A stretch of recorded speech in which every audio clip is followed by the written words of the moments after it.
চিঠি দিতে যখনই যাই তখন প্রিন্সিপালকে আমরা বলি যে এই মাঠটা আমাদের প্রয়োজন, মাঠে গ্যারেজ হবে, আপনাদের মাঠটা আমাদের ব্যবহার করতে দিতে হবে এবং আপনাদের দাওয়াত থাকলেও আগামী 4 এবং 5 মে মাসে আমাদের তাফসীর কোরআন মাহফিল হবে, আপনারা পার্টিসিপেট করবেন।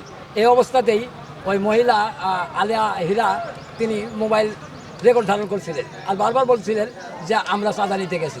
আমরা যখন বললাম যে আসলে আমরা তো চাঁদা নিতে আসি নাই, আমরা দাওয়াত দিতে আসছি, এই কথা যখন বলেছেই তখন থেকে সেই মানে খেপা পাগলের মতন তাকে যে কথা বলছে তাকে চর, যে কথা বলছে তাকে থাপ্পড় মারছে। তো ইচ্ছা করলে এই ক্যাডার প্রিন্সিপাল সাহেব তৎঘড়িতই ব্যাপারটা নিরসন করতে পারতেন, তিনি নীরব ভূমিকা পালন করেছেন। তাই এই অযোগ্য প্রিন্সিপাল এবং এই ভুয়া ডেমো আলিয়া হীরার অবসান চাই, না হলে পরে 48 ঘন্টায় এলাকার মধ্যে ক্ষিপ্ত অবস্থায় আছে। 48 ঘন্টা এলাকাবাসী 48 ঘন্টার পরে হয়তো এর জন্য আরও কঠোর আন্দোলন করতে বাধ্য হবে।